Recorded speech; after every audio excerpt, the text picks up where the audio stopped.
Napanood nyo na ba yung sumisikat ngayon na puting ATV 160 na nangkat at nanggit-git ng Fazio? Tara, panoorin natin.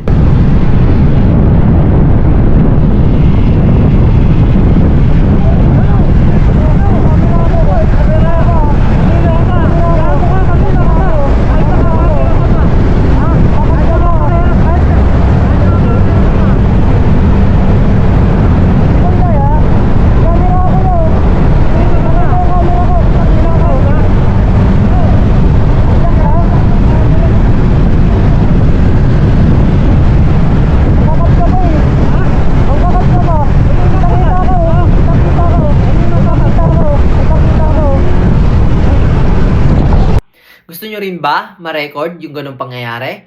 Dapat palaging naka-on yung dashcam nyo para may ebidensya kayo. Kaya ang solusyon dyan, dapat mayroon kayong extra battery ng Insta360 X4 nyo. Hindi mo na kailangan bumili pa ng dashcam kasi may dashcam picture na ang Insta360 X4 kaya mas makakatipid ka. May outdoor activities kayo tulad ng glamping, camping, hiking. Hindi sapat yan nag-iisang battery ninyo kasi ang recording time ng isang Insta360 battery gamit ang pinaka-the best video specs sa mga social media platforms ay 4K 60 FPS. Tapos naka 360 mode pa kaya hanggang 75 hanggang 135 minutes na lang. Palaging recording ang camera mo kaya mare-record mo kung may biglaang magandang view sa daan.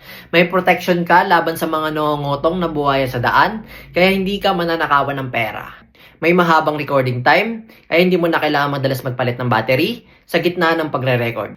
May clear dashcam footage ang insidente, kaya mas tataas ang posibilidad na maaprobahan agad ang claim mo sa insurance. Mabibili nyo to sa Yellow Basket sa TikTok videos ko. Ilalagay ko rin sa caption at comment section yung link. Follow and subscribe. Checkered!